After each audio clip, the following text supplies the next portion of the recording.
자, 우리 제목 한번 다 같이 한번 읽겠습니다. 시작. 그의 사랑의 아들의 나라. 예. 영어로 하나님이 사랑하시는 아들의 나라. 그래서 우리가 지난 주일날 창세로부터 예비된 나라, 우리가 천국 하나님 나라라고 얘기할 수 있는데, 이 하나님의 나라에 대한 또 다른 관점으로 또 우리가 좀 말씀을 좀 보겠습니다. 자, 골로새서 1장 12절 14절 세 절 말씀 한번 읽어보겠습니다. 시작. 우리로 하여금 빛 가운데서 성도의 기업의 부분을 얻기에 합당하게 하신 아버지께 감사하게 하시기를 원하노라. 그가 우리를 흑암의 권세에서 건져내사 그의 사랑의 아들의 나라로 옮기셨으니 그 아들 안에서 우리가 성량 곧 제사함을 얻었도다. 아멘. 지금 약간 핏소리 나려고 있어요. 조금만 내려주세요. 네. 조금만 내려주세요. 네, 감사합니다. 자, 우리 한번 보겠습니다. 자, 여기서 성경에 보니까 우리로 골로새 교인들은 사도 바울을 육체적으로 보지 않은, 사도 바울이 개척한 그런 지역의 교회들이 아니었습니다. 그래서 골로새서에 보면 앞부분에 보면 2장 1절부터 앞부분에 보면 골로새 교회 성도들과 또 라오디게아 지역에 있는 성도들에게 내가 육신으로는 너희들을 본 적이 없지만 심령으로는 너희와 함께하고 있다라면서 이렇게 얘기한 게 나와요. 그래서 골로새 성도들은 사도 바울을 육체적으로 보지는 않았지만 사도 바울을 통해서 하나님께서 엄청난 사역과 복음을 전달한다는 걸 알고, 그리고 그 교회에 필요가 있어서 하나님이 감동을 주셔서 사도 바울에게 서신을 쓰게 해서 고린도 교회 성도들에게 그렇게 쓰게 하신 겁니다. 그래서 그 고린도 교회 성도들에게 하나님이 사도 바울을 통해서 말하는 거예요. 우리로 하여금, 이 우리는 뭐냐면 그 골로새서 성도와 사도 바울과 사역자들 다 포함해서 우리로 하여금 빛 가운데서 성도의 기업의 부분을 얻기에 합당하게 하신 아버지께 감사하기를 원하노라 하면서 그는 뭐냐면 아버지예요. 아버지. 하나님 아버지께서 우리를 흑암의 권세에서 건져내사 그의 사랑의 아들의 나라로 옮기셨으니 그 아들 안에서 우리가 성량 곧 제사함을 얻었다. 자, 사도 바울은 예수 그리스도를 인격적으로 경험하기 전에 이 사람은 철저한 유대인이었습니다. 바리새인이었고 그리고 랍비였고 아주 철저하게 하나님을 따랐던 사람이에요. 요즘 얘기로 하면 모태신앙입니다. 장로님 자녀일 수도 있고 목회자 자녀일 수도 있어요. 그리고 신학교를 다녔던 사람이라고도 할 수 있습니다. 그랬던 사도 바울의 고백이 우리가, 다시 말해서 골로새 성도들은 유대인과 아무 상관없는 이방인들이었어요. 이방의 우상들에 살고 있고 하나님도 없었고 흑암 속에 거했던 사람들이었습니다. 저처럼 모태불교. 그래서 하나님과 아무 상관없이 살았던 그런 사람들이 예수님을 믿고 나니까 사도 바울의 고백이 우리로 성도의 기업, 빛 가운데서 성도의 기업 부분을 얻게 하신 하나님께 감사하고, 그 다음에 우리를 흑암의 권세에서 건져냈다. 그리고 사랑의 아들의 나라로 옮기셨다. 옮겼다라는 그 영어적 표현이 뭐냐면 구원했다는 거예요. 아주 구출해버렸다. 이런 의미를 가지고 있다는 거예요. 자, 여기서 우리가 중요한 우리 현재 영적인 교훈을 얻을 수 있습니다. 크리스찬이라 할지라도 정말 하나님의 나라에 대해서 얘기했지만 거듭나고 하나님의 사랑을 경험하지 않고 인격적인 그런 만남이 없으면, 또 만났음에도 불구하고 삶의 여정이 아직도 흑암의 권세 아래서 머물면서 죄와 사망의 그 흐름 안에서 고통스러워하는 성도들이 굉장히 많다는 거예요. 우리 교회 성도들도 꽤 있을 거예요. 저는 그렇게 생각해요. 우리가 흑암의 권세에서 사랑의 그 아들의 나라, 예수 그리스도의 나라, 하나님의 나라 안에 이미 영적으로 신분이 바뀌었음에도 불구하고, 우리가 죄의 종이었다가 하나님의 자녀로 신분이 바뀌었음에도 불구하고 여전히 죄의 종에 끌려서는, 그 죄의 연약함에 끌려 사는 삶의 패턴을 가진 성도들이 교회 안에 많다는 거예요. 우리 교회 포함해서. 여러분 모두가 하루하루의 삶이 하나님이 사랑하시는 아들이신 예수 그리스도의 나라, 하나님 나라 안에서 살기를 주의 이름으로 축원합니다. 여러분이 살고 있는 여러분의 가정이, 여러분의 일터가, 여러분이 관계 맺고 정기적으로 관계 맺는 이 관계 안에서 하나님의 나라가 있기를 주의 이름으로 축원합니다. 그것이 괴롭고 힘들고 고통스럽고 두려워하는 그런 관계가 아니라 하나님이 주시는 그 사랑과 생명의 관계가 나타나는 그런 하나님 나라에서 사는 여러분들이 되기를 주의 이름으로 축원합니다. 미리 설교에 얘기할 걸 땡겨서 얘기하면 여러분들은 이미 하나님 나라에 들어간 사람들이에요. 근데 왜 우리가 흑암의 권세 아래서 여전히 고통스러워하고 있냐 이거죠. 그래서 흑암의 권세에 대한 이해가 필요해요. 이런 거는 제가 몇 년 됐던 오래전부터 계속 강조했던 건데 우리 새로운 분들도 오고 그래서 제가 다시 강조하지만 우리 여러 번 들었던 지체들을 제가 겸손해지기를 주의 이름으로 축원하지는 머리로 여러분 듣는 게 중요한 게 아니라 이게 삶에서 적용돼야 돼요. 마치 뭐가 하냐면 우리가 하나님의 말씀을 약이라고 얘기합니다. 약인데 구약, 신약. 그래서 이 약을 먹는 거예요. 근데 이 약을 내가 입에 넣고 물을 마셔서 약을 안에 들어가야 되는데 약이 안에 안 들어오고 이거 약이다. 이거 먹으면 감기 날 수 있어. 이거 먹으면 좋을 수 있어. 나 이 약의 성분 다 알아. 이게 뭐와 이렇게 해서 이거 먹으면 효과가 이렇대. 그러고 약을 안 먹어요. 이거랑 똑같아요. 하나님의 말씀을 받아 먹는다는 의미는 뭐냐면 이 영적인 세계나 영적 지식들을 여러분들 걸로 만들어가지고 여러분들이 이해하고 실제적으로 삶 가운데 그런 것들이 나타나고 그런 것들을 보게 되고 그런 것들을 깨닫게 되고 그 원리를 알게 되면 그것은 말씀을 먹은 거와 비슷해요. 근데 맨날 들었는데 목사님 또 알았던 저 얘기 또 하시네. 저거 100번 내가 들었는데. 그러면 진짜 환자예요. 약도 안 먹고 계속 약이네? 내가 아는데? 이럴 수도 있다라는 거를 혹시나 그런 분이 있을까봐 우리 교회 안에 묵은닭들이 좀 있는 것 같아가지고 날마다 생명이 새로워지는 그런 마음이 좀 됐으면 좋겠고요. 여러분들 그래서 하나님의 말씀을 제가 계속 반복적으로 전한다 할지라도 이 전하는 말씀이 여러분 안에 들어가서 여러분을 회복시키고 치유해주고 여러분들이 이 말씀으로 심으로는 그런 내용이 되기를 주의 이름으로 축원합니다. 아멘. 아멘. 자, 그래서 여기에 보면요 유다서 1장 6절에 한번 읽어보겠습니다. 시작. 또 자기 죄를 지키지 아니하고 자기 처소를 떠난 천사들을 큰 날의 심판까지 영원한 결박으로 흑암에 가두셨으며. 자, 유다서에서 영적인 전쟁의 중요한 인포메이션을 우리에게 주고 있어요. 자, 여기서 뭐냐면 자기 죄를 지키지 아니하고 자기 처소를 떠난 천사들, 요즘 영화로 얘기하면 뱀파이어들이고 좀비들이라고 할 수 있어요. 좀비는 좀 다르구나.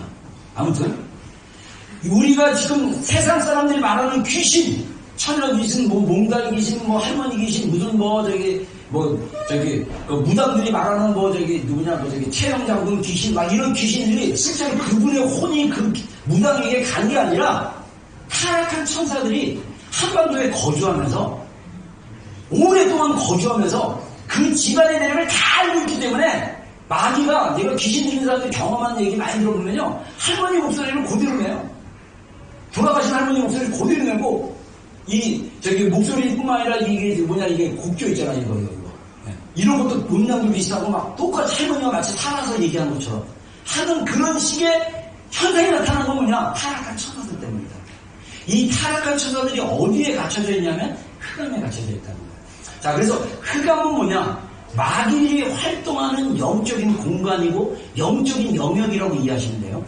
하나님이 영원한 결박으로 흑암에 갇혔다. 다시 말해서 결박했다라고 얘기했던 건 뭐냐면 마귀가 우리 그리스도인이 빛 가운데 살고 진리 가운데 살면 마귀가 우리를 묶어주게 돼 있어요. 하나님이 허락했을 때만 건드려요. 그 대표적인 얘기가 욥의 이야기입니다.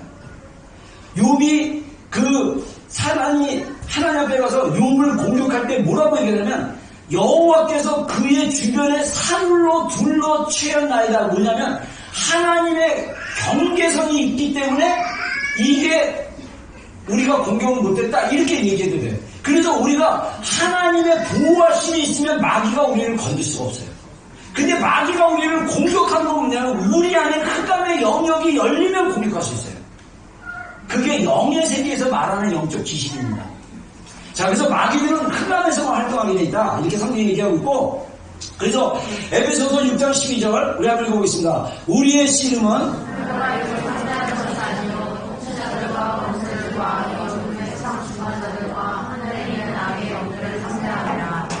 자, 여기서 통치자들, 이거는 뭐냐면 정치 세계에 어떤 영향력을 미치는 어둠의 세력들, 그 다음에 권세들, 어떤 오소리티를 가지고 얘기하는 거, 그 다음에 이 어둠의 세상 주관자들, 하늘에 있는 악의 영들. 자, 제가 잠깐 간단하게 얘기하면 히틀러가 대표적인 케이스입니다. 히틀러라든가 우간다의 이디 아멘인가 이런 독재자들은요, 사람들을 수만 명, 수천 명을 파리처럼 죽였어요. 근데 그런 사람들 안에는 이 통치자, 정치계를 통해서 그들의 마음을 강력하게 잡는 어떤 그 영향이 있다는 거예요. 이게 이데올로기일 수도 있어요. 그래서 여러분들, 이 독일 사람들이요, 대단해요. 독일 사람들이 음악이나 고전이나 이런 게 대단하잖아요. 근데 이 사람들이 히틀러의 그 연설과 히틀러의 그 사상, 게르만 민족에 대한 그 사상에 매료되다 보니까 전 젊은이들과 전 독일이 히틀러를 메시아로 숭배하고 전 세계에 전쟁을 일으키고 유대인들을 그렇게 죽이고 막 이러는 거예요. 그게 뭐냐면 사상이에요, 사상. 그 사상을 전염시키는 영향력이 뭐냐? 어둠의 영역, 천사의 활동이라고 했습니다. 오늘 지금 뉴질랜드도 굉장히 위험해요. 뉴질랜드 국회가 자꾸 하나님의 법을 떠나는 일들을 하고 있잖아요. 그래서 사실은 하늘의 영역에 영적인 싸움이 있는 거예요. 그게 다니엘서에 보면 그 얘기가 나오잖아요. 다니엘이 20일 동안 작정하고 기도했는데 그 하늘의 영역에서 다니엘이 머물렀던 그 영역에서 이 악령들이 못 내려가기 위해서 하나님의 천사장인 미가엘이 그들을 싸워가지고 21일 만에 내려왔다. 이 말은 뭐냐면 하늘에 뭔가 전쟁이 있다. 하늘에 그런 어떤 전쟁이나 이런 영적인 싸움이 있는데 우리는 보지를 못해. 근데 성경을 통해서 우리가 그것을 알 수 있다는 거죠. 그런 인포메이션들이 있다는 거죠. 그래서 우리가 살고 있는 세상도 문화, 유행, 어떤 흐름들, 제가 이 기사를 자세히 안 봤는데 어떤 그 시사 프로그램에 지용이가 전화한다가 이런 게 있대요. 그래서 기사를 읽었더니 뭐냐 그랬더니 필리핀에 갔던 세분과 그 지역에 갔던 사람들에게 어떤 호텔인가 호스텔에 머무르는데 그 인적사항이 다 있잖아요. 근데 그 사람들에게 밤 12시에 전화가 온대. 여자가. 그게 TV 프로그램에 또 찾으려고 하지만 그런 거 보면 별로 안 좋아, 정보로. 난 그런 거 안 봐요, 안 해. 그래서 막 몇 사람이 고통당하고 있다고 막 그러고 있더라고요. 여러분, 이게 거의 정신병이 히스테리 있는 여자가, 그래서 그 전화하는 사람들이 다 서로 모르는데 그 사람들의 일반적인 정보들이 다 있어갖고 내가 너 그때 그런 거 한 거 다 알고 있어. 막 이렇게 얘기한대. 그러니까 이게 쇼킹한 거예요. 그래서 알아봤더니 어떤 지역에 공중전화에서 계속 전화해요. 하여간 별의별 일이 세상에 많아요. 그렇게 헌신돼서 일하는 애들은 마귀들이 헌신하게 나. 제가 분통 터진 거 뭔지 아세요? 하나님께 헌신된 사람은 없고 마귀에게 헌신돼가지고 이 세상을 혼란스럽게 하는 놈들이 너무나 많은데 우리가 하나님께 헌신돼서 하나님의 영역에서 헌신된 사람이 너무 없다는 게 아주 제가 분통이 터져요. 아주 우라통이 터져 마음이야. 네? 그게 저의 마음입니다. 이게 주님의 마음 같아요. 여러분들 너무 진지하게 들어가지고 또 흑암 얘기했더니 완전히. 자, 이게 우리가 또 여러분들 보세요. 여기서 사도 바울이 자 뭐라고 얘기하냐면 그런 허물과 죄로 죽었던 너희를 살렸다. 그때 너희는 자 그 가운데 행하여 이 세상 풍조를 따르고 공중의 권세자들을 따랐으니 곧 불순종의 아들들 가운데 역사한 영이라. 전에도 우리는 다 그 가운데 행하여 육체의 욕심을 따라 육체와 마음에 원하는 것을 하여 다른 이들과 함께 본질상 진노에 다녔더라. 자, 여기에 굉장히 중요한 영적인 교훈들이 있어요. 허물과 죄. 자, 우리가 예수님을 믿기 전에 우리 안에 허물이 있습니다. 연약함이 있습니다. 죄가 있었어요. 근데 이것이 치유되어지고 예수님의 보혈을 자꾸 새롭게 안 되면 여전히 우리가 하나님의 아들의 나라에 들어간 자로 나의 어떤 영역에 있어서 그 죄에 묶여서 그 허물이 자꾸 나와서 실수를 하고 그 허물 때문에 내 관계가 깨지고 그 허물 때문에 내 인생이 괴롭고 그 허물 때문에 자녀들이 고통당하고 그 허물 때문에 배우자가 고통당하고 이럴 수 있다는 거예요. 그리고 또 하나, 제가 여러분들 세상에 우리가 듣는 거 굉장히 중요하다고 그랬죠. 이 세상 풍조를 따르는 이유는 뭐냐? 공중의 권세 잡은 자가 세상의 흐름을 이끌고 있다. 그렇게 얘기합니다. 그래서 너무 여러분들 세상의 풍조에 따라 한국은요 유행의 나라예요. 이 나라는 어떤 유행? 한국 사람들은 이렇게 단일민족이라고, 지금은 단일민족 아니지만 단일민족이라는 그 흐름이 있어서 그런지 몰라도 뭐 하나 유행하면 전체가 다 유행한대요. 뭐 노니 주스 떴다 그러면 노니 주스 또 뭐 엄청 마시고요. 아디다스의 삼색 추링이 떴다 그러면 또 너무 추링만 삼색 그것도 하다보다 돈 없는 사람들은 그냥 가짜라고 그렇게 한다는 거예요. 이런 영역 가운데 뭐가 있습니까? 이런 영역이 어떤 게 있어요? 이게 바로 하나님의 그 영적으로 유행에 따라간다는 건 뭐냐면 그 배후에 있는 어떤 영적인 흐름에 우리가 마음을 뺏긴다라고도 볼 수 있다는 거예요. 그래서 사실 우리 그리스도인의 삶은요, 크리스천의 삶은 굉장히 급진적인 매직한 삶을 살아내야 돼요. 세상 사람들을 따라가는 삶이 아니라 그 세상 사람을 따라가는 삶이 아니라 세상 사람들과 구별되고 거룩하고 다른 삶을 살아야 된다는 거예요. 제가 이번에 시티에 시내로에서 나갔다가 잠깐 그 핸드폰을 제가 까먹고 나와서 지금 좀 일찍 도착하는 바람에 제가 하이스트리트 쪽에 이제 있다가 거기에 유명한 명품점이 있어요. 이름은 까먹었는데 그 굉장히 알려진 명품점인데 거기에 사람 두 명에서 딱 서 있고 제가 그 옆에 골목이 있어 서서 바람을 피하고 있었는데 거기 안 들어갔지만 저 같은 사람은 들어가지도 못해요. 왜냐면 너무 비싸서 살 수가 없을까. 몇백 불, 몇천 불씩 하니까. 그래서 제가 제 마음에 어떤 마음을 딱 드냐면 많은 사람들이 저거 사고 싶어하고 저거 쓰고 싶어하고 저것들을 가지고 사람들에게 자랑하고 싶어 하겠네. 그러면 우리 성도들은 저거를 많이 쓰는 사람 몇 명이나 될까? 이런 생각이 문득 들었어요. 그러면서 우리 크리스천들 중에 부자 크리스천들은 그걸 쓸 수 있지만 가난한데 그 능력이 안 되는데 굳이 그걸 사겠다고 막 모아가지고 그거 하나를 갖다가 거의 예수님처럼 모신다니까 막 이런다면 어떻게 되는 걸까라고 생각했을 때 그게 흑암에 거하는 거예요. 우리의 생각이 흑암 속에 있는 거예요. 우리의 생각이 빛에 있는 게 아니라 어둠에 있는 거예요. 어둠에 있으면 마귀가 틈을 타고 마귀가 공격하기가 딱 좋은 거예요. 그게 영의 원리라는 거예요.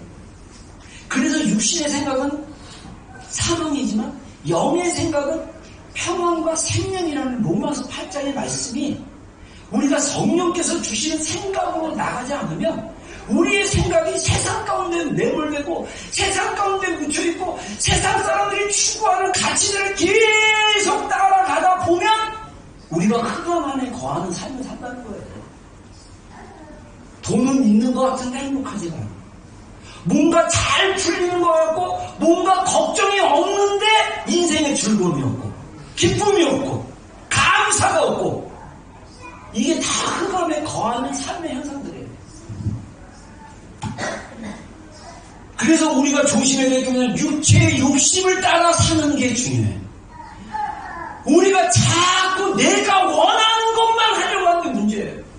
부부싸움이 왜 일어납니까? 나도 싸워봐서 아는데 자기가 기준이 되기 때문에 싸움이 일어나는 거예요. 내가 원하는 대로 안 해주면 화까지가 나는 거예요. 막 화가 분노가 있는 거예요. 저도 뭔가 딱 건드는 게 있으면 나도 모르게 우 그냥 올라오는 거예요. 이게 왜 그렇습니까? 근데 이게 너무 삶 가운데 패턴이 되면 이게 흑암 속에 거하는 거예요. 가끔 일어나면 회개하셔야 돼요. 그리고 너무 습관적으로 어떤 것에 묶여있다. 그러면 축사가 필요합니다. 도움을 받으셔야 돼요. 혼자 안 될 수도 있어요. 기도 받으셔야 돼요. 축사 받고 기도 받아야 돼요. 그래야 끊는 힘이 있어요. 그게 안 될 수도 있다는 거예요. 그래서 우리 안에 마음의 욕심을 따라 사는 삶을 비는 작업이 굉장히 필요합니다. 그래서 우리 자아를 죽이고 내 안에 떠오르는 이런 것들이, 이런 욕망이, 이런 욕심이 하나님이 주신 것이 아니라 내 육체적인 어떤 그런 요구다. 그럼 여러분들 그거 십자가로 가져가셔서 부인하시고 내려놓으셔야 돼요. 안 그러면 그것만 계속 따르고 생각하다 보면 흑암 속에 들어가는 거예요. 자, 하나님의 사랑의 나라. 이 사랑의 나라 한번 읽어보겠습니다. 제가 그냥 문장을 만들어봤는데 한번 읽어보겠습니다. 시작. 예수님의 피를 통해 세상을 완전 사람들만 들어갈 수 있는 나라. 제가 말한 대로 복음을 듣고 믿음으로 고백하고 믿었으면 그 은혜로 인하여 믿음으로 말미암아 구원을 얻었어요. 이건 행해서 나는 게 아니에요. 근데 중요한 거는 이런 나라에 하나님 나라에 이미 제사함을 받고 들어갔는데 여전히 나의 마음과 감정이 여전히 흑암 안에 있을 수 있다. 이렇게 얘기하는 거죠. 자, 그래서 우리가 읽었던 본문 14절에 그 아들 안에서 우리가 속량 제사함을 얻었다. 여러분, 우리가 예수님의 십자가의 보혈 죽으심으로 우리가 용서받은 것만 제대로 경험만 해도 우리의 신앙의 질이 달라져요. 우리가 이거를 제대로 경험을 안 하고 대충 경험하고 조금 경험한 걸로 만족해서 세상과 짝지어 사니까 우리 인생이 예수님이 주는 생명으로 살지 못하고 자꾸 자아의 힘과 자아의 능력과 내 힘과 내 열정으로 살려고 하는 게 있다라는 거예요. 자, 그래서 예수님이 제자들에게 말씀하신 거예요. 이것은 제사함을 얻게 하려고 많은 사람을 위하여 흘린 바 나의 피, 곧 언약의 피니라. 자, 우리 계시록 1장 5절로 6절 한번 읽어보겠습니다. 시작. 우리를 사랑하사 저희도 우리 죄에서 우리를 해방하시고 그의 아버지 하나님을 위하여 우리를 나라와 지사장으로 삼으신 그에게 영광과 뜻을 우리를 원하라. 아멘. 아멘. 아멘. 자, 여기서 뭡니까? 하나님이 우리를 사랑하셨어요. 그래서 예수님의 피로 우리 죄에서 우리를 해방했다.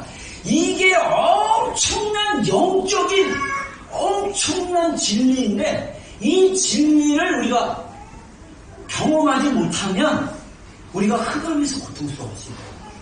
그 하나님 우리를 용서하시고 그래서 우리가 영적인 세계에서 하나님 나라에 살 수 있고 그 원리 안에서 우리가 그 원리를 따라서 순리를 따라서 법을 지키다 보면 모든 것이 하나님의 은혜 안에서 돌아가고 은혜 안에서 사는 것이 되는데 그게 안 되고 이거를 잘 몰라서 또 옛사람의 습관과 옛사람의 유혹과 옛사람 세상을 따라가고 내 마음의 육체 욕심을 따라 살기 시작하면 또 흑암에 갇히워서 살 수밖에 없다. 이렇게 성경은 얘기하고 있다는 거죠. 그래서 우리를 나라와 제사장으로 할렐루야.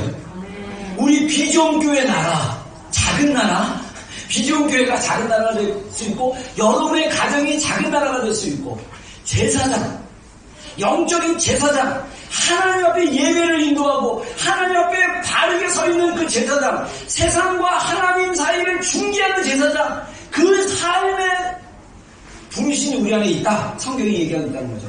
자, 그 다음에 그래서 우리가 그 사랑의 나라에서 사는 이 하나님 나라의 원리와 법칙이 굉장히 많아요. 그래서 내가 지난주에 자연법을 얘기했습니다. 이 자연에서 하나님이 창조하신 그 창조의 원리만 제대로 이해를 해도 우리가 하나님 나라에서 사는 게 그 선순환의 은혜 안에 들어갈 수 있고 또 중요한 이 사랑법, 이 하나님 나라의 제일 중요한 건 사랑이에요. 사랑. 다른 사람이 여러분을 사랑하지 않는 거에 대해서 분노하시면 그거 착각하는 거예요. 여러분이 원수도 사랑할 수 있고 우리가 정말 나를 갖다가 모욕하고 원수 핍박하고 박해도 사랑할 수 있는 마음으로 살면 우리가 그 환경이 어떤지 우리가 하나님 나라로 살아갈 수 있다는 거예요. 근데 남편이 아내가 자녀가 나를 사랑하지 않아서 내가 너무 괴롭다. 그런 괴로운 마음으로 계속 매일매일을 살아간다면 지옥인 거예요. 거기가 흑암이에요. 거기가 고통의 자리예요. 하나님의 나라의 자리가 아니라 고통의 자리예요. 그래서 두 가지만 제가 설교를 준비하다 보니까 내용이 굉장히 많은데 이것도 잘랐어요. 잘라가지고 두 가지 원리만 또 알려줄게요. 이것도 매번 강조했던 용서의 원리. 우리가 주의 기도, 주기도문에 뭐라고 합니까? 우리가 읽어보겠습니다. 시작. 우리가 우리에게 죄 지은 자를 사하여 준 것 같이 우리 죄를 사하여 주옵시고. 자, 재미있는 사실이 성경 영어 번역에 보면 죄 뭐 이렇게 표현하는데 잘못, 죄 막 이런 표현들이 영어 성경에 보면 데빗이라는, 영어 성경은 빚이라는 언어적인 표현을 합니다. 자, 빚을 지는 거예요. 다른 사람이, 여러분들 부부관계도 마찬가지예요. 부부관계도 남편이 실수를 했다. 아내가 실수를 했다. 남편에 대해서, 아내에 대해서 뭔가 감정적인 피해를 입혔고 어떤 아무튼 실수를 했다.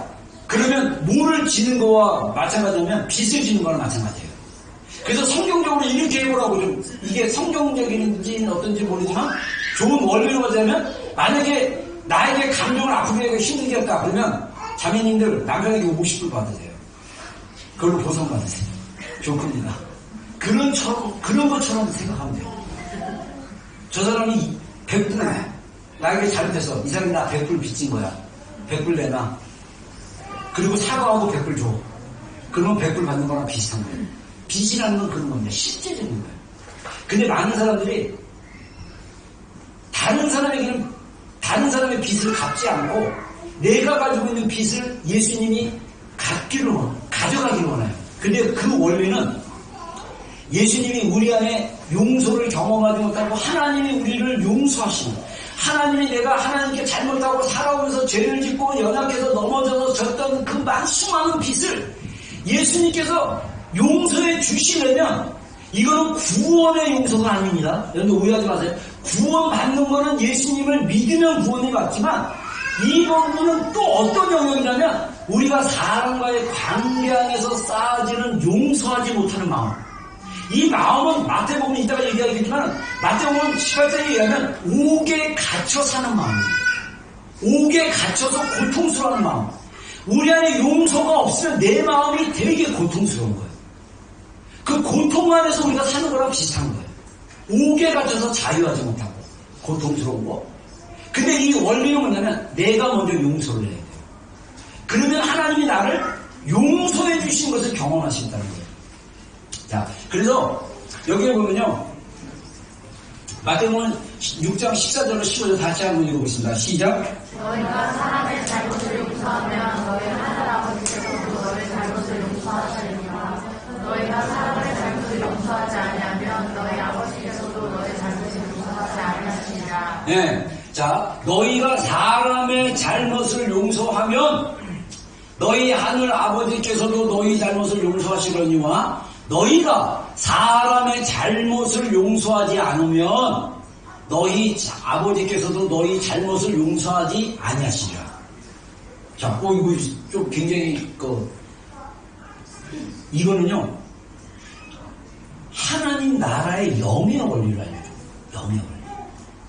여러분, 우리 많은 그리스도인들이 특히 자매들이 많이 감정적으로 그런지 모르지만 제가 보기엔 자매들이, 형제들도 마찬가지고, 하나님이 나를 용서하지 못한 거에 대한 그 용서를, 내가 하나님이 나의 잘못을 용서했다라는 그 자유함, 그 하나님이 나를 용서한 거에 대한 그 기쁨, 하나님이 나를 용서함으로 내 안에 오는 그 즐거움과 감사와 감정의 완전한 전환, 이런 것들을 경험하지 못한 영역이 사람들이 굉장히 많아요. 그 이유 중에 하나가 뭐냐면 내가 다른 사람에 대해서 쉽게 용서하지 않으면 나도 하나님이 내가 한 만큼 하나님이 나를 용서하지 않을 거라는 그 정서적인 어떤 그게 있나 봐요. 대박입니다. 그래서 우리가 용서의 마음을 경험하는 가장 좋은 방법은 내가 용서하는 사람입니다. 내가 쉽게 용서하잖아요. 하나님이 나를 정말 쉽게 용서하는 걸 경험할 수 있어요. 할렐루야. 저는 그나마 쉽게 용서하는 편이에요. 그래서 하나님이 저를 정말 쉽게 용서하는, 제 안에 정말, 물론 제가 얘기하지만 저 100% 치유되지 않았고요. 제 안에 100% 이렇게 예수님을 다 닮았고 100%에서 문제가 없는 사람이 아니에요. 근데 제가 다른 사람들보다 그 하나님이 나를 용서하시는 것을 굉장히 많이 느끼는 것이 제가 개인적으로 생각했을 때 모르죠. 여러분들이 저보다 더 많은 용서를 느끼며 자유하는 분들도 있을 수 있지만 제가 느끼는 게 그게 뭐냐면요. 저는요. 쉽게 포기하고 쉽게 용서하는 거예요. 이게 어떻게 보면 제가 자란 환경에서 그럴 수도 있어요. 근데 제가 느끼는 건 뭐냐면 많은 그리스도인들이 용서하지 않는 마음으로 고통스러워요. 근데 진짜 상처되는 건 뭔지 아세요? 진짜 나에게 데미지를 주는 감정이 누군지 아세요? 가장 가까운 사람이에요. 가장 가까운 사람이 나를 상처줘요. 배우자, 부모, 자식, 친한 자매관계, 형제관계, 그렇게 친했던 베스트 프렌드, 이런 관계 안에서 잘못을 주면 막 기분이 너무 나고 상처가 깊어가지고 용서하기가 더 힘들어요. 근데 주님 앞에 용서하기로 결정하고 기도하고 그리고 내가 완전히 감정적으로 용서했다고 자유함을 느끼면요. 하나님이 주시는 자유함을 우리가 느낄 수 있어요. 용서의 원리 중에 하나님이 왜 다른 사람의 잘못을 용서해야만 하나님 아버지께서 너희 잘못을 용서하신다라고 말한 줄 아세요? 용서에는 중요한 영적인 원리가 있기 때문에. 용서는 제가 어떤 책에 용서에 관련된 책을 읽어보니까 용서는 뭐냐면 움켜잡는 거와 같다라고 얘기합니다. 자, 여러분, 제가 보세요. 제가 어떤 사람이 나에게 상처를 받고 내가 기분이 굉장히 나빠서. 그래서 그 사람 볼 때마다 기분이 나빠. 내 마음에 뭐가 생긴 겁니까? 기분 나쁨, 재수 없음. 더 나가다가, 저 인간, 이게 들은가요? 근데 내가 그거를 자꾸 저 사람을 만날 때마다 그게 생각나면 나는 이것을 들고 운전하는 거랑 똑같아요. 이것을 들고 밥을 먹고, 이게 나도 모르게 내가 잡는 거예요. 한 사람이 아니라 10명이라 그러면 이 사람의 손은, 이 사람의 마음의 구석구석은 다 잡고 있는 그게 있다라는 거예요. 그래서 용서는 뭐냐? 내리고 가게 하는 거예요. 가게. 놓아주는 거예요. 놓아주는 거예요. 놓아줄 때 내 손이 자유로워. 이 자유된 손으로 편하게 지내세요. 우리의 마음도 마찬가지예요.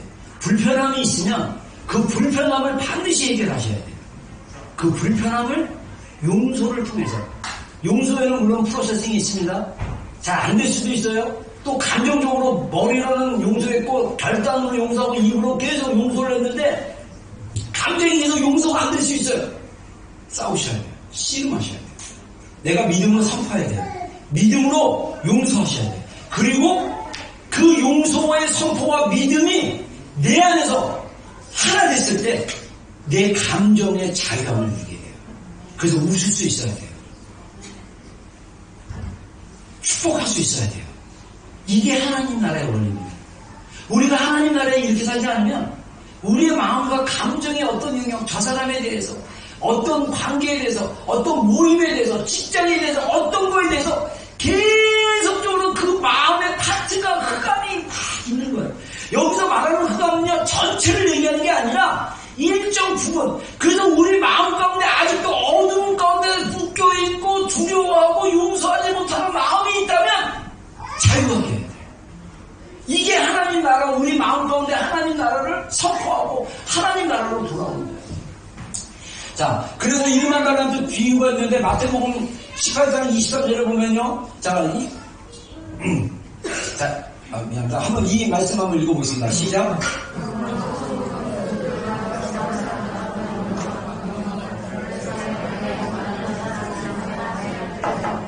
네, 자, 천국은 그 종들과 결산하려 하던 어떤 임금과 같다.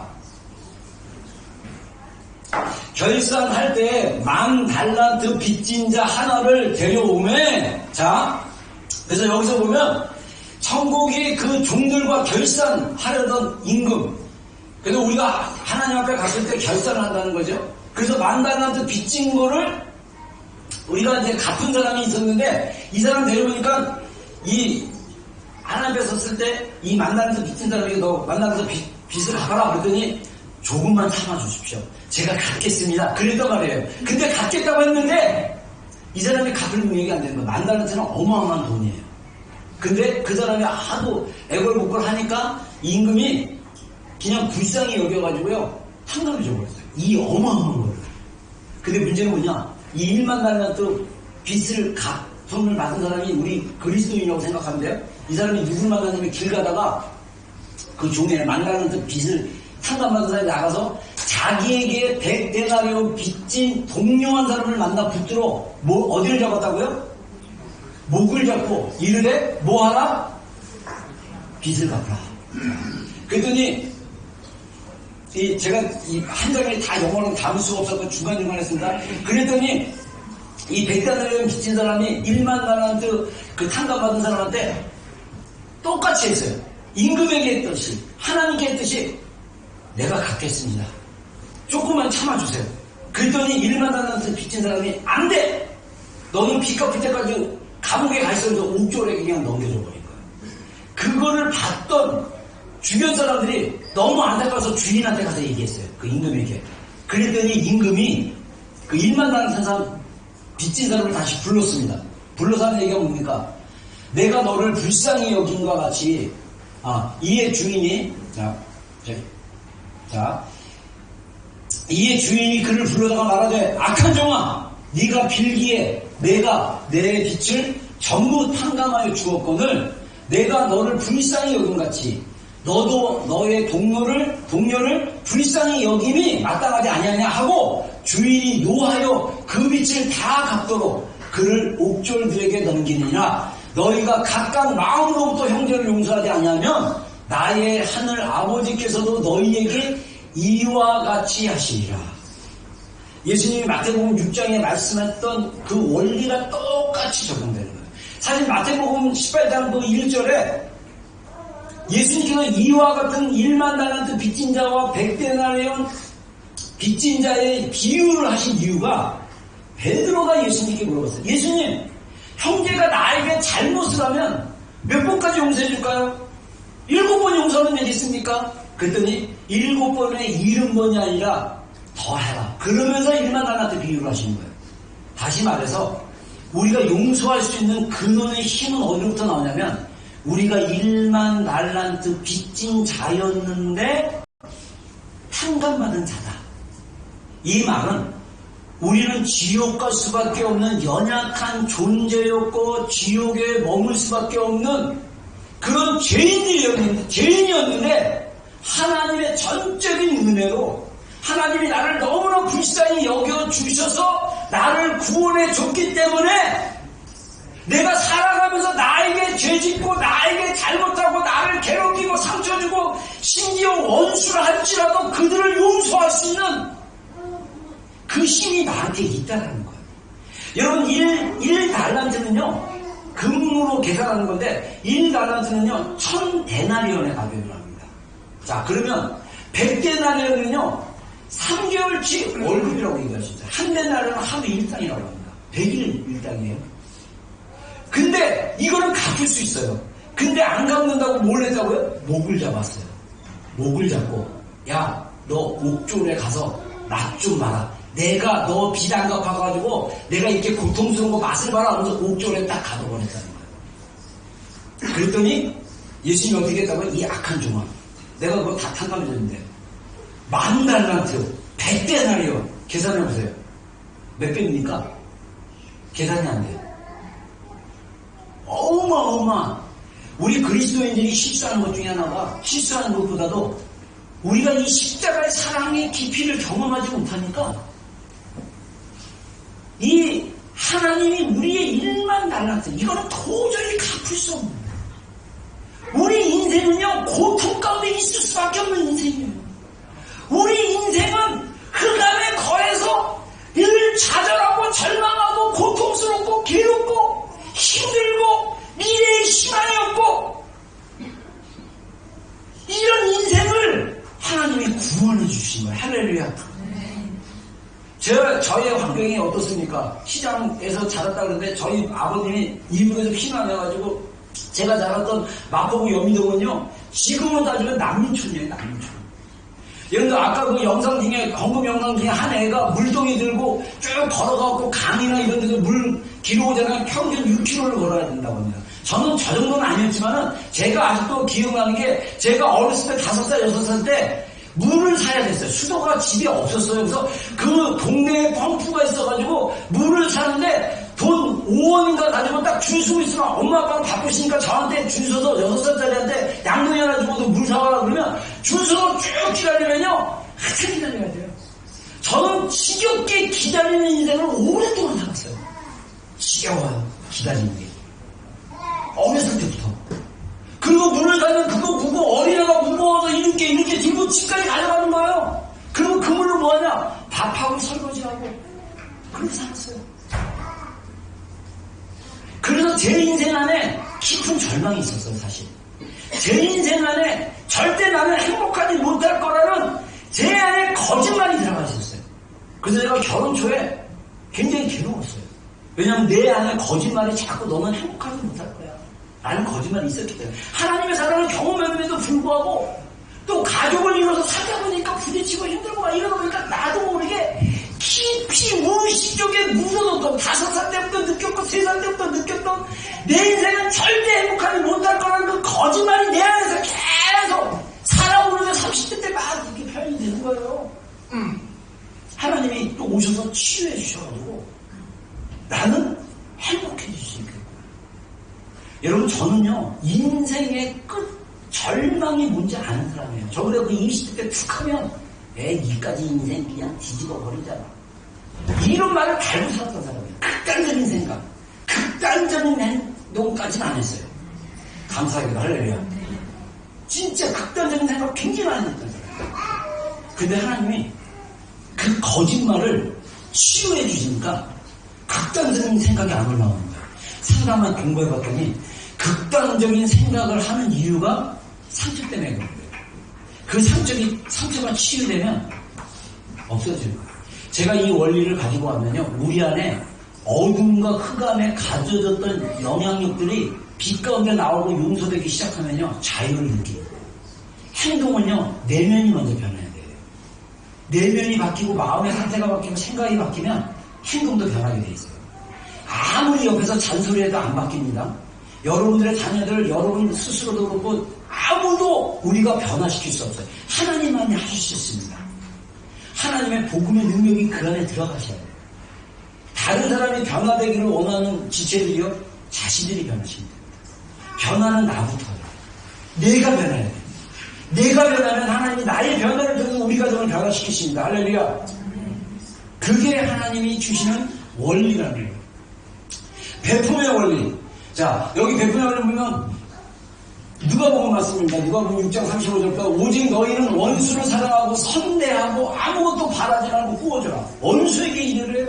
그리하면 너희 상이 클 것이요 또 지극히 높으신 이의 아들 되리니 그는 은혜를 모르는 자와 악한 자들에게 인자하시니라. 너희 아버지의 자비하심 같이 너희도 자비로운 자가 되라. 비판하지 말라. 그리하면 너희가 비판을 받지 않을 것이요. 정죄하지 말라. 그리하면 너희가 정죄를 받지 않을 것이요. 용서하라. 그리하면 너희가 용서를 받을 것이요. 주라. 그리하면 너희에게 줄 것이니 곧 후히 내어 누르고 흔들어 넘치도록 하여 너희에게 안겨주리라. 너희가 헤아리는 그 헤아림으로 너희도 헤아림을 도로 받을 것이니라. 아멘. 원수도 사랑할 수 있는 것 쉽지 않아요. 근데 여러분들 쉽지 않기 때문에 나는 원수 사랑할 수 없어 하면 말씀에 불순종하는 거예요. 지금은 할 수 없을 것 같지만 주님이 원수를 사랑하고 선대하라고 하기 때문에 제가 원수로 사랑하기로 결정합니다라고 고백하셔야 돼요. 아멘. 제가 옛날에 DTS 받을 때 제가 하나님을 경외하는 사람이라는 강의를 듣다가 오른뺨을 때리는 왼쪽뺨을 내밀고 겉옷을 달라는 속옷까지 주라는 마태복음 6장 그 천국의 그 원리에 대해서 쭉 윤리에 대해서 얘기하는데 제 안에 강의를 어떤 마음이 딱 들었냐면요, 나는 저거 못해. 나는 저거 못할 것 같아. 자동으로 묵상돼도 불구하고 그랬어요. 근데 하나님은 진정으로 경외하는 것을 배우기 시작하니까 하나님이 능력 주시면 할 수 있겠구나. 그래 나는 못해. 근데 하나님이 내 안에 능력을 주시면 내가 겉옷 주고 오른쪽 뺨 때리고 왼쪽 뺨 내릴 수 있겠구나 라는 믿음이 제 안에 생겼어요. 여러분 안에 원수를 사랑할 수 있는 믿음이 있기를 주님으로 축원합니다. 우리가 하나님의 사랑, 하나님의 은혜 안에 들어가면 더 그것을 경험할 수 있다는 거예요. 자, 그래서 원리가 똑같죠. 베푸는 거 뭐냐? 비판하지 않으면 비판이 나에게 안 돌아와요. 정죄하지 않으면 정죄가 나한테 안 돌아와요. 용서하면 용서받을 거예요. 할렐루야. 먼저 뭐 하는 거예요? 하지 않거나 하거나 하면 비판하는 거. 제가 신앙에 폈던 게 흐름을 보니까 쉽게 판단하고 남에 대해서 쉽게 판단하고 비판하는 사람들의 특징이 뭐냐면 바리새인들이 굉장히 많아요. 그 비판과 정죄 안에는 뭐가 있냐면 자기 안에 숨겨진 의로움이 있어요. 아, 나는 저 정도는 아니야. 쟤 왜 저래? 쟤는 막 정죄하고 있어. 근데 그 사람 마음 안에 하나님의 용서와 이런 것들이 없을 수도 있어요. 여러분의 마음이 비판으로 나간다. 이거 어렸을 때 자란 환경 때문에 습관적으로 그럴 수 있어요. 이거 끊어버리셔야 돼요. 그리고 하나님 앞에 비판하지 않고 정죄하지 않기로 결단하시면 돼요. 그리고 믿음으로 싸우셔야 돼요. 이게 우리의 영적인 싸움이에요. 우리의 영적인 싸움이 마음에서 시작되는 거예요. 하나님이 우리에게 주신 원리가 뭐냐면 주라 그리하면 너희에게 줄 것이요 후히 되어 주 누르고 흔들어 넘치도록 하여. 할렐루야. 나 이 말씀 되게 좋아해요. 네? 하나님이 우리한테 주는데 어떻게 해요? 그릇이 있는데 그걸 갖다 붓고 막 흔들어서 야 더 넣어야 돼, 더 넣어야 돼, 안 돼, 더 넣어 막 갖다 차고 넘치도록 주시는 하나님. 할렐루야. 그거를 누릴 수 있는 영적인 원리 중에 하나는 베푸는 거라는 거예요. 여러분이 진짜 사람들에게 잘 베풀잖아요? 돌아오게 되세요. 이게 하나님 나라의 원리입니다. 서로 베푸는 자가 돼요. 서로 주는 자들이 돼야 돼요. 인색한 자가 되면 우리가 흑암에 가둬질 수 있어요. 자, 그런 원리를 얘기하는 거죠. 자, 그래서 싸움은 어디서 일어나냐? 우리의 마음에서 일어난다는 거야, 싸움. 그래서 예수님께서 마태복음 5장 3절에 심령이 가난한 자는 복이 있나니 천국이 그들의 것이며. 자, 우리의 심령이 가난하단 말이야. 그러면 그 마음은 무슨 마음이 되냐? 천국이 될 거라는 거예요. 천국은 가난한 자들, 겸손한 자들에게 주어진다. 우리의 마음이 천국이 되지 않는 이유는 뭐냐? 내가 교만에 있기 때문이다 라고도 얘기할 수 있다는 거예요. 근데 문제는 뭐냐면 내 마음에 이 싸움이 너무 강해. 그래서 로마서에 뭐라고 얘기합니까? 사도 바울의 고백이에요. 만일 내가 원하지 않는 그것을 하면 이를 행하는 자가 내가 아니요 내 속에 거하는 죄니라. 그러므로 내가 한 법을 깨달았노니 곧 선을 행하기를 원하는 나에게 악이 함께 있는 것이로다. 22절 여러분들 읽어주세요. 23절까지 시작.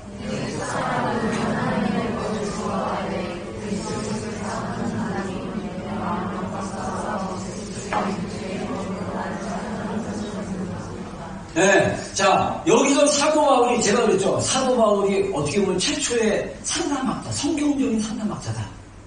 마음에 악이 있고 자기가 선을 원하는 마음을 선을 원하지 못하도록 자기를 그 육신 가운데를 끌고 가는 그것이 있다. 그게 뭐냐? 죄다.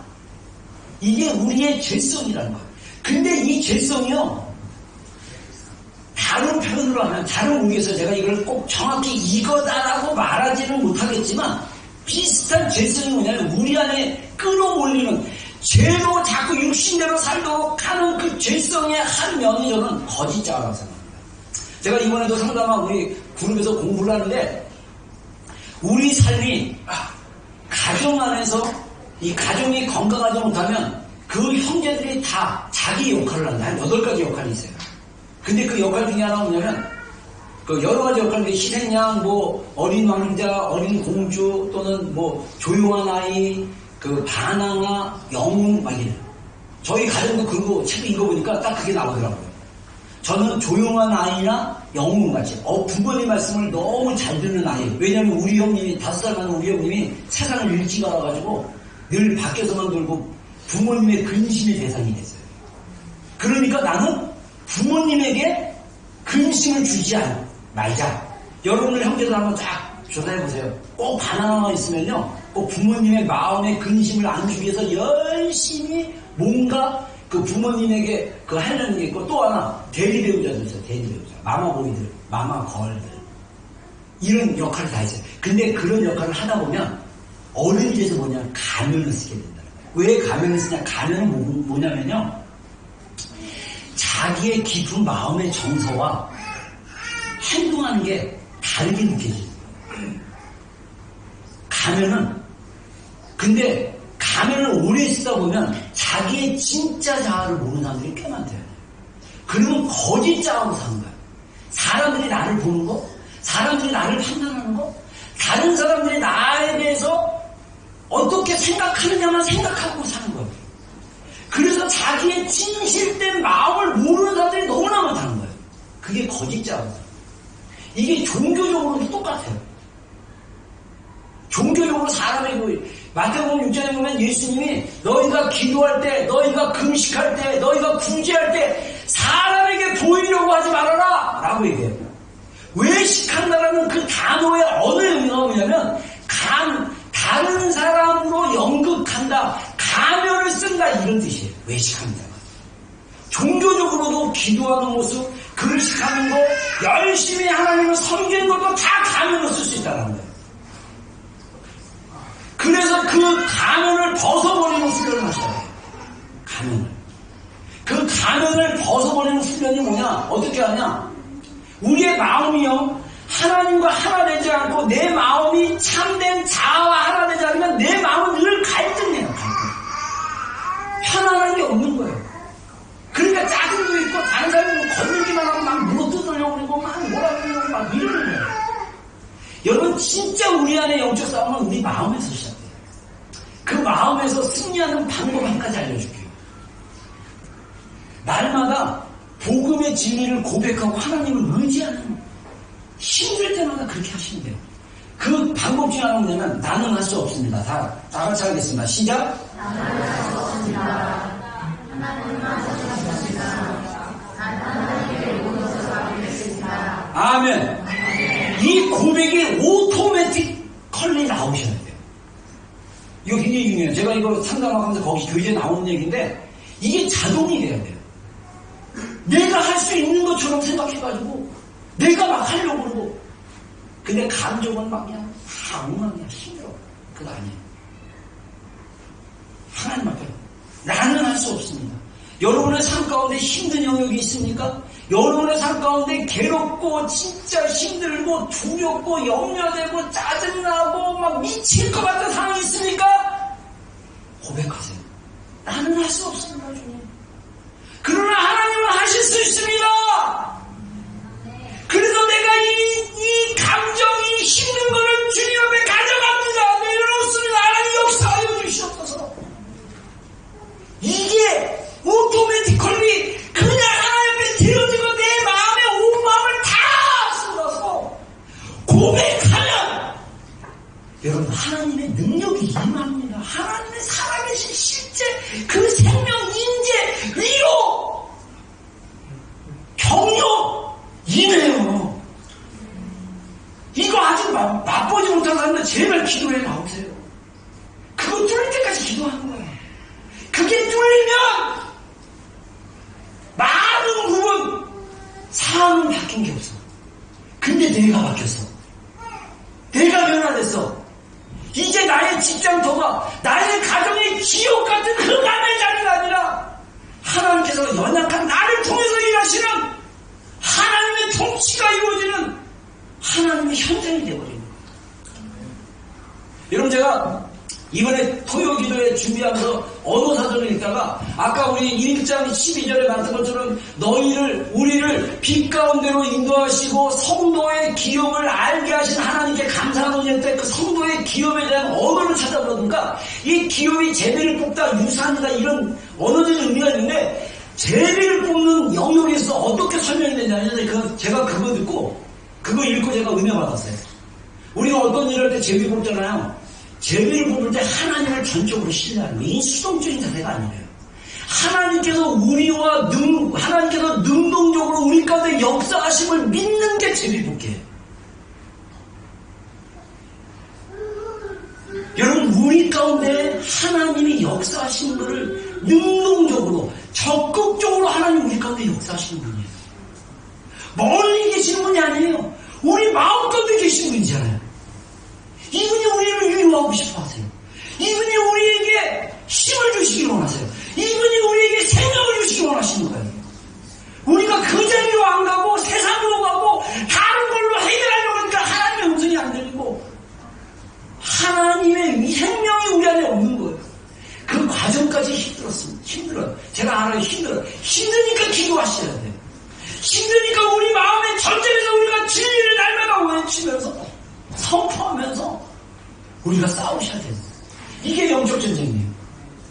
그래서 사도 바울이 고백했던 이 고백이 우리의 고백이 되어져야 된다는 거예요. 사도 바울이 뭐라고 얘기하는지 아세요?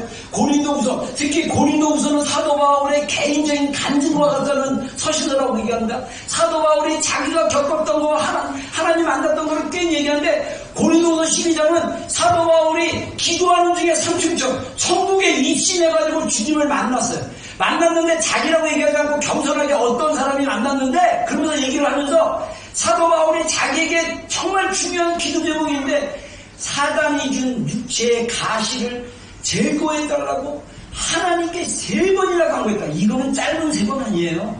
진짜 사도 바울이 내가 오늘 이거 응답받지 않으면 내가 이거 응답받을 때까지 기도할 거야 라는 마음으로 결단하고 세 타임이나 기도를 했는데도 하나님이 그 육체의 가시를 제하지 않고 이 말씀을 하신 거예요. 9절 말씀 한번 읽어보겠습니다. 시작.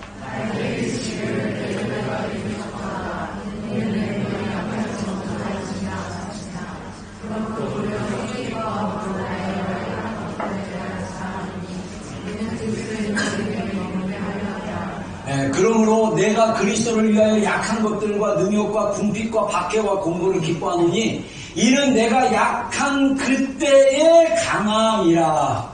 아멘.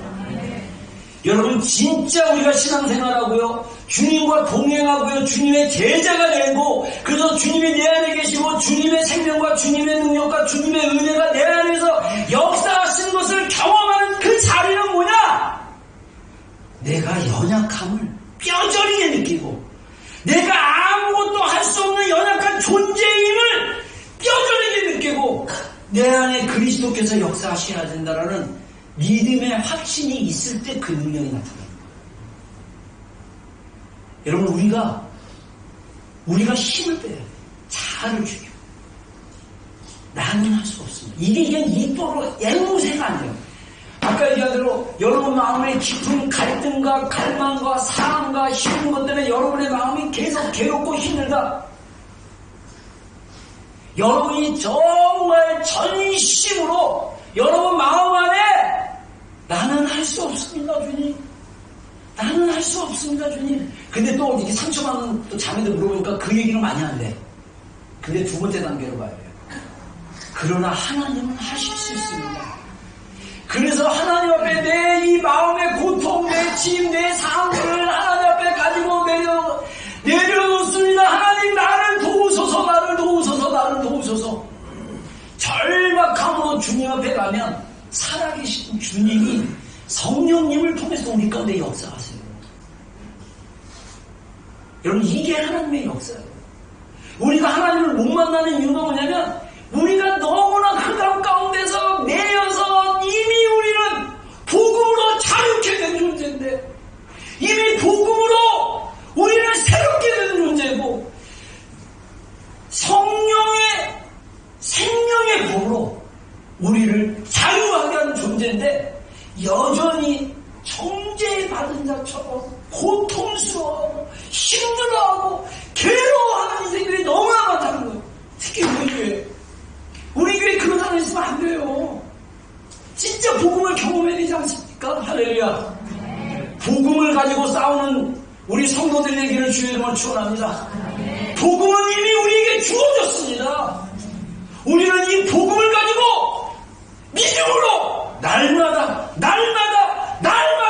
우리 마음에 일어나는 폭풍과 싸우셔야 돼요. 폭풍 가운데 역사하시고 말씀하시는 주님, 폭풍 가운데 나를 붙들어 주시는 주님, 그 주님 붙들고 믿음으로 나는 할 수 없습니다. 하나님은 하실 수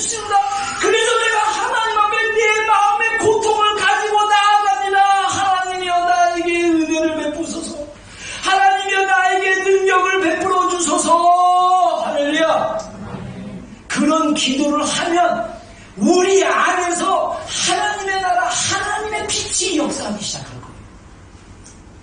그런 승리하는 한 주간 여러분의 인생이 되기를 주의 이름으로 축원합니다. 결론을 얘기하면요, 한 가지 돌파하기 시작하면요, 이 작은 승리를 소홀히 여기지 마세요. 계속 돌파하셔야 돼요. 계속 승리하셔야 돼요. 여러분, 제가 영적인 브레이크 뚜를 하고 나서 하나님이, 그때는 제가 첫사랑의 시즌이었어요. 첫사랑의 시즌인데 한 1년 동안 와, 이거는 진짜 완전 만물이 다 열려서 하나님의 엄청난 방법으로 제 안에 있는 깊은 절망을 새롭게 하시고, 영화를 통해서 또 세상 유행 가사를 통해서 계속 하나님이 저한테 격려하시고, 근데 나중에 제가 YM 가서 훈련 받는데 하나님이 만물 가운데 말씀하고 계신다, 그런 표현을 어떤 강사가 하는 걸 듣고, 와, 우리가 열려져 있는 환경 가운데서 하나님 말씀하고 계시는구나. 여러분들 하다못해 여러분들의 자녀를 통해서 말씀하셔요. 성경에 보면 당나귀가 그 선지자 발람에게도 말하잖아요. 하나님이 만물을 충만하게 하신 그리스도의 충만함이 있어요. 주님의 충만함이 있습니다. 주님을 경험하고 복음을 믿고 이 복음의 진리 가운데 서서 뿌리가 박히고, 그리고 내 마음에 일어나는 그 갈등과 고백, 그 갈등과 그 폭풍우는 복음으로 파쇄하고, 그래서 나는 약합니다, 하나님 하실 수 있습니다, 내가 그래서 하나님께 가져갑니다, 하나님 내 안에 역사해 주십시오, 하나님의 능력과 하나님의 생명이 안에 흐를 때까지. 하나님의 생명과 능력은요, 감정의 변화예요, 생각의 변화예요. 그게 할 때까지 기도하시고 싸우기를 주의 이름으로 선합니다. 우리 기도를 생각하겠습니다. 약할 때